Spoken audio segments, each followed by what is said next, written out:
اللہ اکبر۔ اور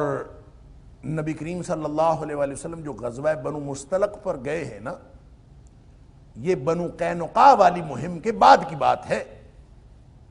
اور غزوہ بنو مستلق سے واپسی کے موقع پر سورہ منافقون نازل ہوئی ہے، اور سورہ منافقون میں کلیئر کٹ اللہ تعالیٰ نے 14 یا 18 نشانیاں بیان کر دی کہ یہ ساری نشانیاں ان منافقین کی، اور یہ پکے منافق ہیں، اور وہ سپیسیفکلی جو کچھ کہا تھا، جو کچھ واقعہ ہوا تھا، وہ سارا کا سارا عبداللہ بن ابی کے بارے میں تھا۔ اب اس کے باوجود نبی پاک صلی اللہ علیہ وسلم نے، اب اندازہ کیجئے کہ جو اس آیت کے شان نزول میں جو 2 کردار بیان کیے جا رہے ہیں،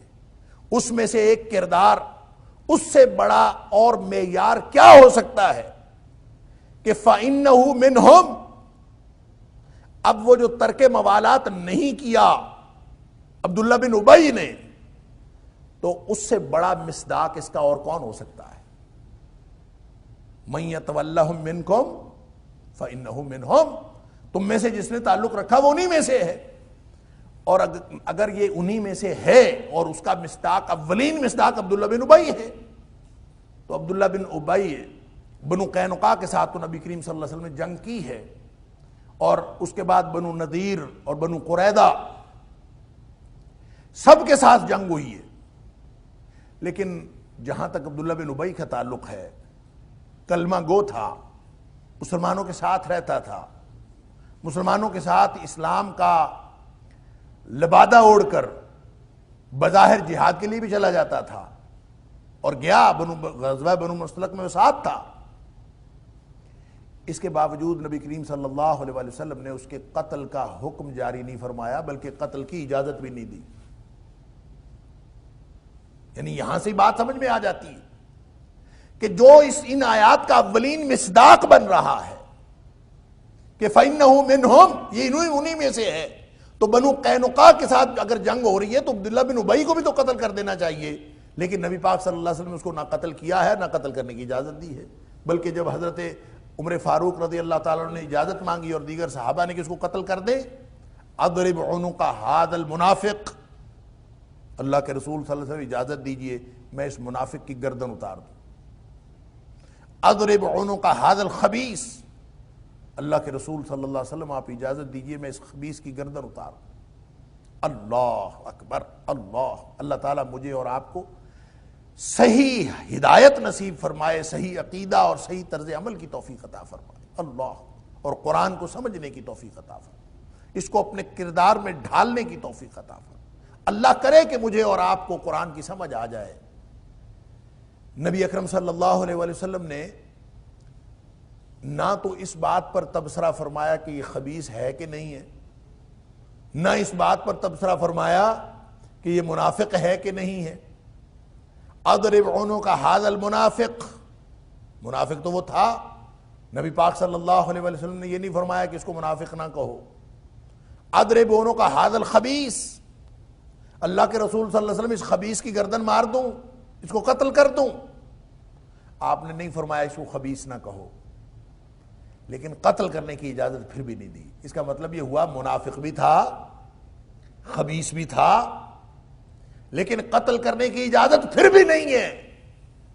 فرمایا نہیں، قتل نہیں کرنا، اس لیے کہ ان یتحدث الناس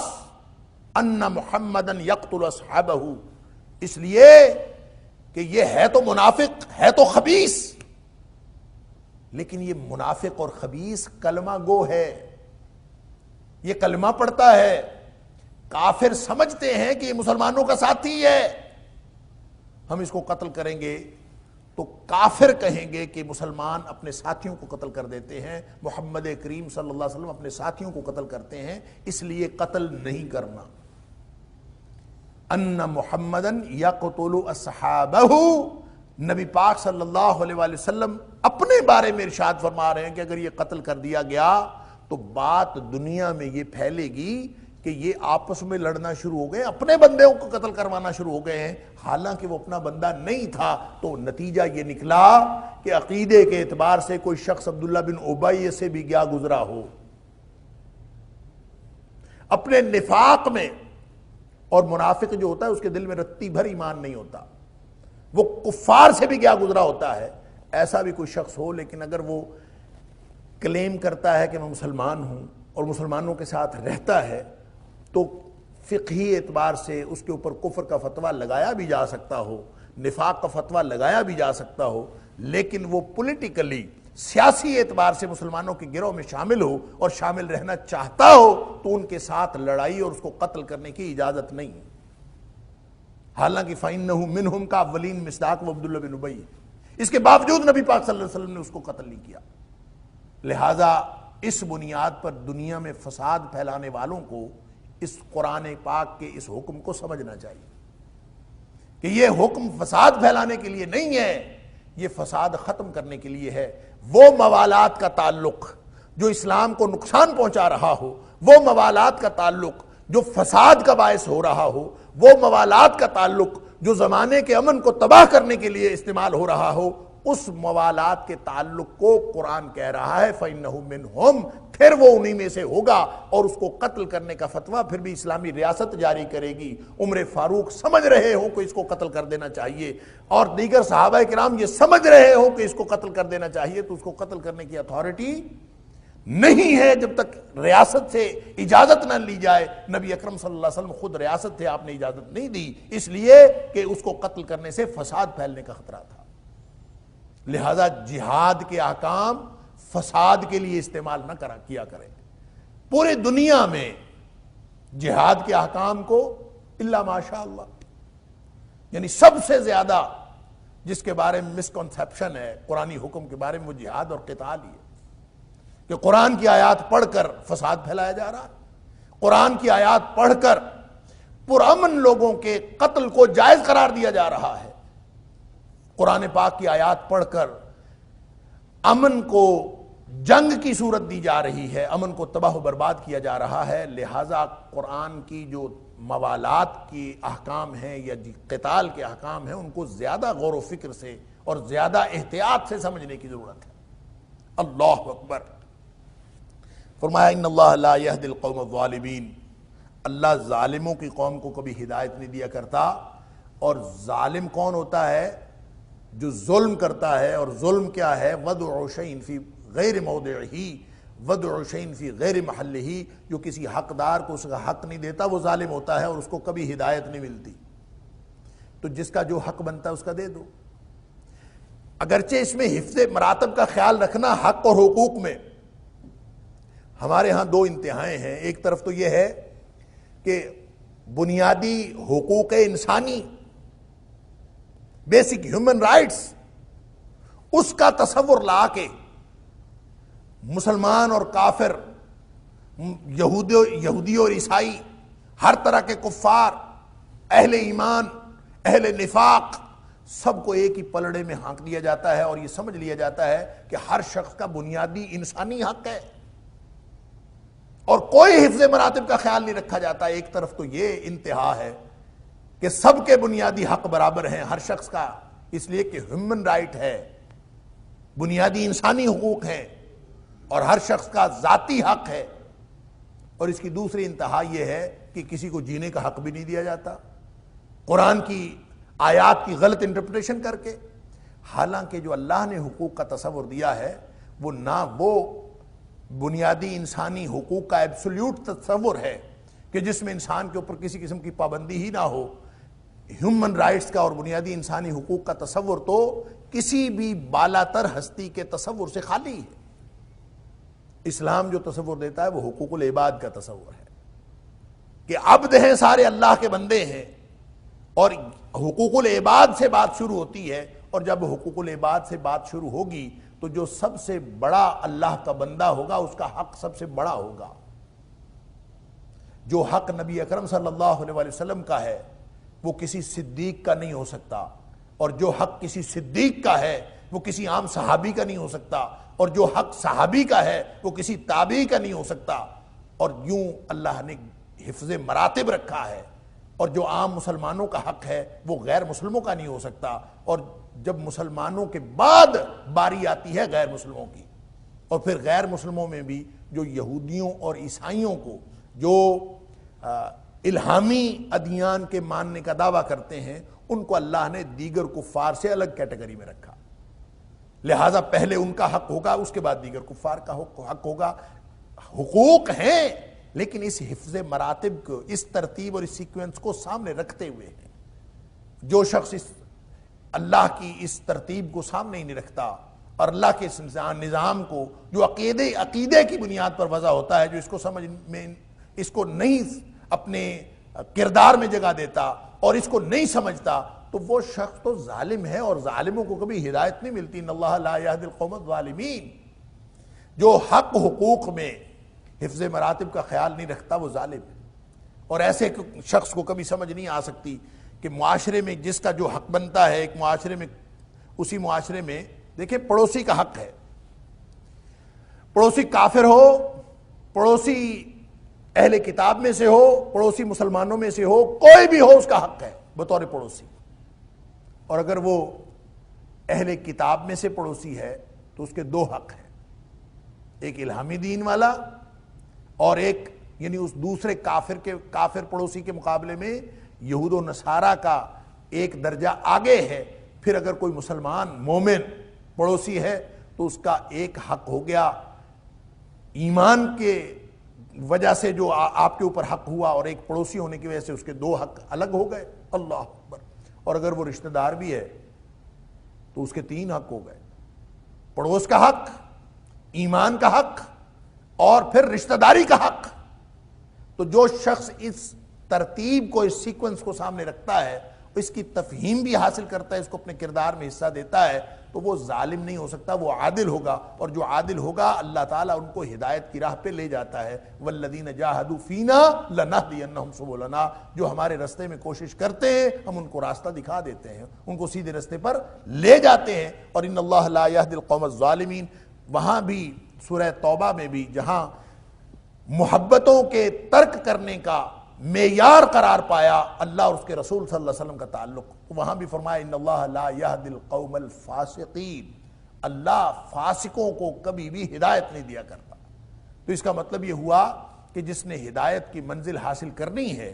اور ہدایت کے راستے پر چلنا ہے، اور جس کو یہ خواہش ہو، وہ ظلم بھی چھوڑ دے، وہ فسق بھی چھوڑ دے، وہ فاسق و فاجر نہ ہو اور ظالم نہ ہو تو اس کو ہدایت ملتی ہے، ورگرنہ ظالموں کو اور فاسقوں کو اللہ تعالیٰ ہدایت نہیں دیا کرتا۔ فَتَرَى الَّذِينَ فِي قُلُوبِهِم مَرَضٌ، اب یہ آگے وضاحت آ رہی، اسی ساری جو تمہیدی طور پر ساری باتیں کر دی گئیں، اور جو ایک اجمالی حکم دے دیا گیا کہ بھئی یہود و نصارہ کے ساتھ کسی طرح کا موالات کا تعلق نہیں رکھنا، ان کے ساتھ قلبی تعلق نہیں رکھنا۔ اب آگے وضاحت آ رہی ہے کہ فَتَرَى الَّذِينَ فِي قُلُوبِهِم مَرَضٌ، آپ دیکھیں گے کہ جن کے دلوں میں بیماری ہے۔ بیماری کون سی؟ نفاق کی بیماری۔ سب سے بڑی بیماری تو نفاق کی بیماری ہے۔ اللہ اکبر۔ اور سورہ بقرہ میں اس کی وضاحت ہو چکی۔ یسارعون فیہم، جن کے دلوں میں بیماری ہے نفاق کی، بظاہر مسلمان ہیں لیکن یہ کفار کے لیے دوڑ دھوپ کرتے ہیں، یہود و نصارہ کے لیے ان کی ساری سرگرمیاں ہیں۔ یسارعون فیہم، یہ ان کے بارے میں ہر وقت ان کی ساری سرگرمیاں ان کے لیے ہوتی ہیں۔ یسارعون فیہم، اللہ اکبر۔ یسارعون کا مطلب ہوتا ہے جلدی کرنا، سرگرمی دکھانا، کوشش کرنا، بھاگ دوڑ کرنا۔ فیہم، یہ ساری ان کے لیے کرتے ہیں، بظاہر مسلمانوں کے ساتھ ہیں اور ساری ان کی سرگرمیاں ان کے ساتھ، ہمدردیاں ان کے ساتھ۔ یقولون، اب یہ بڑی عجیب بات ہے کہ رہتے مسلمانوں میں ہیں، نام مسلمانوں والے ہیں اور بظاہر کام بھی مسلمانوں والے ہیں، لیکن حقیقت میں یہ ان کی ساری سرگرمیاں ان کے لیے ہیں، ان کے پیرول پہ ہیں یا ان کے مفادات کے لیے کام کرتے ہیں، ساری سرگرمیاں ان کے لیے ہیں۔ اور اگر کوئی پوچھے کہ کیوں کرتے ہو، یقولون، تو ان کا نقطہ نظر یہ ہوتا ہے نخشا ان تصیبنا دائرہ، وہ کہتے ہیں کہ ہمیں اصل میں خدشات ہیں بہت سارے، ہمیں بہت سارے خطرات لاحق ہیں، اور ان میں سے سب سے بڑا خطرہ یہ ہے کہ ہمیں یہ خدشہ لاحق رہتا ہے کہ کہیں ہم کسی مصیبت کے چکر میں نہ پھنس جائیں۔ ان تصیبنا دائرہ، کہیں ہم کسی مصیبت میں نہ پھنس جائیں، اس لیے ہم ان کے ساتھ اچھے تعلقات رکھتے ہیں۔ اللہ اکبر! یعنی کفار کے ساتھ اس وجہ سے تعلق رکھنا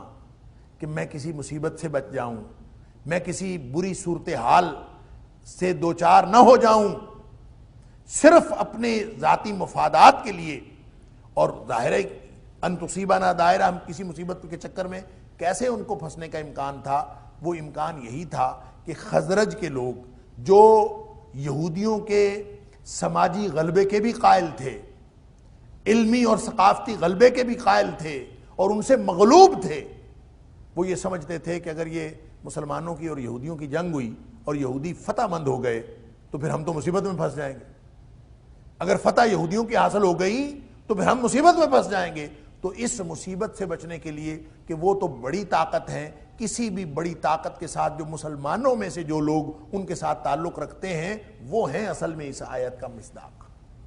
کہ صرف اس وجہ سے ان کے لیے کام کرتے ہیں، ان کے پے رول پہ ہیں، ان کو لسٹیں دے دیتے ہیں، مسلمانوں کے راز ان کو دے دیتے ہیں، اسلامی ممالک کی ساری باتیں ان کے ساتھ شیئر کر لیتے ہیں، داخلہ اور خارجہ پالیسی ان کے ساتھ شیئر کرتے ہیں، مسلمانوں کو نقصان پہنچاتے ہیں، کفار کو فائدہ دیتے ہیں۔ یسارعون فیہم، جن کا ایسا کردار ہوتا ہے وہ ہیں ان میں سے، کیونکہ ان کے دلوں میں بیماری ہے، نفاق کی وجہ سے ان کو سارے خطرات اور خدشات لاحق ہوتے ہیں۔ اللہ پہ تو توکل کوئی نہیں ہوتا، اللہ پہ تو بھروسہ نہیں ہوتا، بھروسہ ہوتا ہے انسانوں پر، بھروسہ ہوتا ہے اسباب پر، اور اسباب ان کے پاس زیادہ ہوتے ہیں، افرادی قوت ان کے پاس زیادہ ہوتی ہے، لہٰذا ان کو یہ ہمیشہ خطرہ رہتا ہے اور ہمیشہ وہ اس خطرے کا بہانہ بنا کر ان کے ساتھ تعلقات اچھے رکھتے ہیں۔ نخشى ان تصیبنا دائرہ فعسى اللہ ان یأتی بالفتح او امر من عنده فیصبحوا علی ما اسروا فی انفسهم نادمین۔ اللہ تعالیٰ فرماتا ہے کہ عین ممکن ہے، فعسى، عسا کا معنی پہلے بھی میں کئی دفعہ عرض کر چکا ہوں، عسا کا معنی ہوتا ہے ہو سکتا ہے، ممکن ہے، یہ شک کے لیے ہوتا، یہ پاسبلٹی اور امکان کے لیے ہوتا۔ لیکن جب یہ قرآن میں جہاں کہیں بھی استعمال ہوا ہے یہ امکان کا فائدہ نہیں دیتا بلکہ یہ یقین کا فائدہ دیتا کہ یقیناً ایسے ہوگا۔ فعسى اللہ، پھر یقیناً ایسے ہوگا کہ اللہ تعالیٰ ان یاتی بالفتح، اللہ تعالیٰ کوئی فتح دے دے مسلمانوں کو۔ یہ تو یہ سمجھ رہے ہیں نا کہ فتح ان کی ہو جائے تو ہم کسی مصیبت میں نہ پھنس جائیں، اور یہ اس کو بنیاد بنا کر ساری اپنی سرگرمیاں اور دوڑ دھوپ کفار کے لیے کر رہے ہیں۔ اللہ تعالیٰ فتح دے دے مسلمانوں کو، او امر من عنده، یا پھر کوئی اور معاملہ کہ جو اللہ تعالیٰ کی طرف سے کوئی اور چیز اللہ تعالیٰ مسلمانوں کو دے دے۔ یعنی ایک تو یہ ہے نا کہ جنگ ہوئی اور بظاہر فتح ہو گئی اور مسلمان ان کو شکست دے کے ان کے مال و اسباب پر بھی قبضہ کر لیں، مال غنیمت بھی حاصل کر لیں اور باقی لوگوں کو جلا وطن کر دیں، یہ کوئی بھی صورت ہو سکتی۔ ایک یہ ہے کہ او امر من عنده، جیسا کہ بنو قریظہ اور بنو نضیر ان کے ساتھ دو مختلف معاملات ہوئے۔ بنو قریظہ کے لوگوں کو قتل کیا گیا، اللہ تعالیٰ کی طرف سے ایسی سچویشن پیدا ہو گئی کہ بنو قریظہ نے وہ قتل کرنے کا کہ ان کے سارے جنگجو قتل کر دیے جائیں، یہ فیصلہ انہوں نے خود قبول کیا، اور یہ اللہ کی طرف سے اللہ تعالیٰ نے عطا فرما دیا۔ جنگ لڑے بغیر صرف محاصرے کے بعد وہ لوگ اس بات پر تیار ہو گئے کہ ٹھیک ہے جناب ہمارے جنگجو آپ قتل کر دیں، اس بات پر فیصلہ ہو گیا۔ جنگجو قتل کیے گئے، باقی لوگوں کو ان کو قیدی بھی بنایا گیا، ان کو جلا وطن بھی کیا گیا، وہاں سے بھگا دیا گیا۔ اور پھر جو بنو نضیر ہیں ان کے ساتھ یہ معاملہ طے ہوا جو سورہ حشر کے اندر اللہ تعالیٰ نے ذکر فرمایا ہے کہ ان کے ساتھ یہ معاملہ طے ہوا کہ تم سب یہاں سے نکل جاؤ، تمہیں جلا وطن کیا جاتا ہے، اور جتنا سامان تم یہاں سے اٹھا کے لے جا سکتے ہو وہ لے جانے کی اجازت ہے۔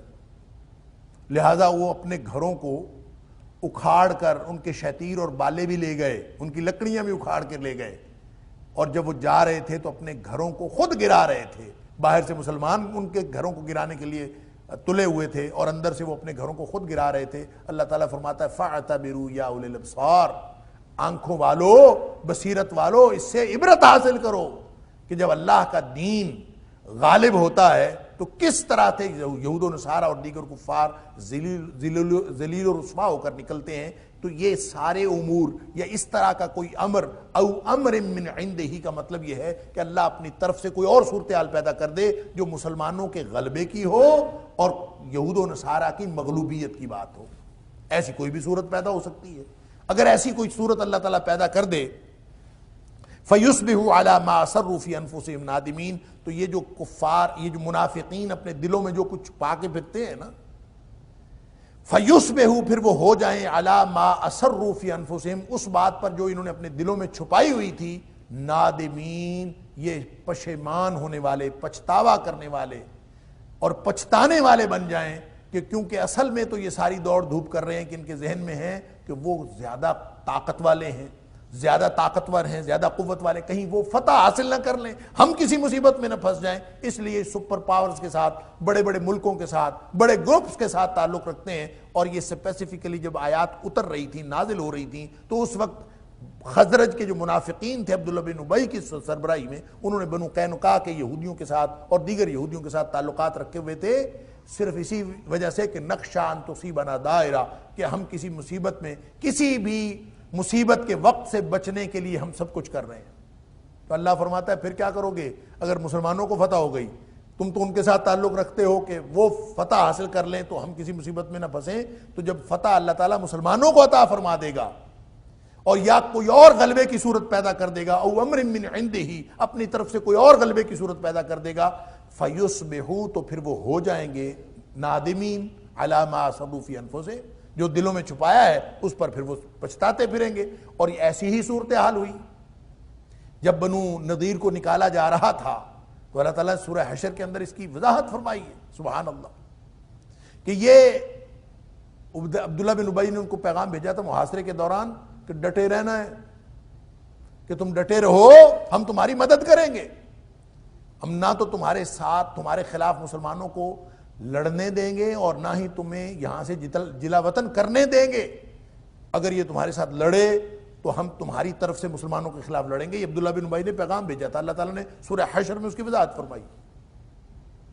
اور پھر اگر کسی بھی طرح کی کوئی تمہارے اوپر مصیبت آئی تو ہم تمہاری مدد کریں گے، یہ انہوں نے پیغام بھیجا تھا، جلا وطن بھی نہیں ہم کرنے دیں گے، تمہارے ساتھ لڑائی بھی نہیں کرنے دیں گے، ہم تمہارے ساتھ لڑیں۔ اللہ تعالیٰ فرماتا ہے جھوٹے لوگ ہیں، جھوٹی قسمیں اٹھاتے ہیں، اور یہ چاہے مسلمان ان کے ساتھ مقاتلہ کریں اور چاہے ان کو جلا وطن کریں، یہ منافق ان کی مدد کرنے کے قابل ہے ہی نہیں۔ یہ تو آپ سے بھی ڈرتے ہیں، یہ تو دیواروں سے بھی ڈرتے ہیں، اور یہ آپس میں بھی یہ اکٹھے نظر آتے ہیں، لیکن حقیقت میں اکٹھے نہیں ہیں۔ آپ سمجھتے ہیں کہ یہ اکٹھے ہیں، وَقُلُوبُهُمْ شَتَّىٰ، ان کے دل تو آپس میں ایک دوسرے سے مختلف ہیں، یعنی منافق ایک دوسرے کے بھی نہیں ہوتے، یہ آپس میں بھی ایک دوسرے کے خیر خواہ نہیں ہوتے۔ اللہ اکبر، یوں تحسبهم جميعا وقلوبهم شتى، آپ سمجھتے ہیں کہ سارے اکٹھے ہیں، اصل میں اکٹھے نہیں ہوتے۔ نہ منافق کا خیر خواہ ہوتا ہے، نہ منافق کافر کا ہی خیر خواہ ہوتا ہے۔ لہٰذا کب عبداللہ بن ابی نے کوئی احتجاج کیا یا کوئی سرگرمی دکھائی جب بنو نذیر کو جلا وطن کیا گیا، بنو قینقاع کو بھگایا گیا، ان کے ساتھ جنگ کی گئی، بنو قریظہ کو قتل کیا گیا، کوئی منافق سامنے نہیں آ سکا، ان کے سارے دعوے جھوٹے تھے۔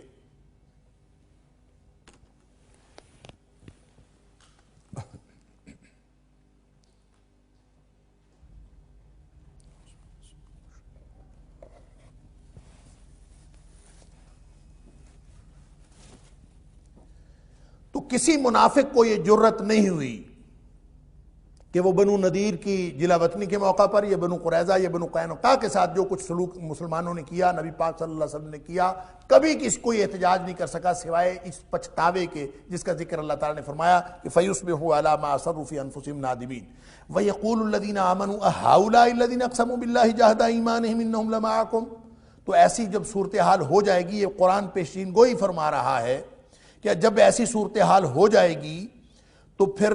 اہل ایمان ان اہل کفر کو اور اہل نفاق کو جب دیکھیں گے کہ یہ عبداللہ بن ابی اور اس کے ساتھی جس طرح سے سرگرمی دکھاتے تھے کافروں کے لیے، اہؤلاء الذین، کیا یہی وہ لوگ ہیں اقسموا باللہ جو اللہ کی قسمیں اٹھاتے تھے، جہد ایمان ہیں، بڑی بڑی قسمیں اٹھا کے کہتے تھے انہم لمعکم، کہ ہم تمہارے ساتھ ہیں، یہ یعنی بنو نذیر کو، بنو قینقاع کو یہ یقین دلاتے تھے کہ ہم تمہارے ساتھ ہیں۔ تو اہل ایمان نے ان کا کردار دیکھا تو حیران رہ گئے کہ یہی وہ لوگ تھے جو قسمیں اٹھا اٹھا کے ان کو یقین دلاتے تھے کہ ہم تمہارے ساتھ ہیں۔ حبطت اعمالہم فاصبحوا خاسرین، اللہ فرماتا ہے کہ یہ ان کے دوہرے اور دوغلے کردار کی وجہ سے یہ لوگ ان کے سارے اعمال ضائع ہو گئے، ان کی پڑھی ہوئی نمازیں، ان کے رکھے ہوئے روزے، ان کے کیے ہوئے عہد و پیمان اور نبی کریم صلی اللہ علیہ وسلم کے ہاتھوں پر کی ہوئی بیعت تک ضائع ہو گئی۔ حبطت اعمالہم، ان کے سارے اعمال ضائع ہو گئے۔ فاصبحوا خاسرین، اور یہ خسارہ پانے والے لوگ ہیں۔ جن لوگوں کا بھی یہ کردار ہوگا، یہ اولین مصداق اس کا وہ منافقین ہیں جو نبی کریم صلی اللہ علیہ وسلم کے دور میں تھے، اور پوری تاریخ کے اندر جو کوئی بھی ایسا کردار رکھے گا سب اسی کے مصداق ہوں گے۔ فاصبحوا خاسرین، اور وہ خسارہ پانے والے ہوں گے۔ یا ایھا الذین آمنوا من یرتد منکم عن دینہ، اللہ اکبر۔ اور اگر کوئی کسی مشکل سچویشن میں اسلام کو ویسے ہی چھوڑ جائے، یہ تو ہے نا درمیان میں رہنے والے، ادھر بھی تعلقات رکھتے ہیں ادھر بھی تعلقات رکھتے ہیں، اگر کوئی ویسے ہی اسلام چھوڑ جائے، کسی سخت سچویشن کو برداشت نہ کر سکے یا سخت حالات کو دیکھ کر کہ مسلمان مغلوبیت کے حالات میں ہیں یا کسی بھی طرح کی مصیبت میں ہیں، تو ان کو دیکھ کر وہ چھوڑ جائے، اللہ فرماتا ہے کسی نے چھوڑنا ہے تو چھوڑ جائے۔ من یرتد منکم عن دینہ، تم میں سے کوئی اپنے دین سے اگر ویسے ہی مرتد ہو جائے، پھر جائے۔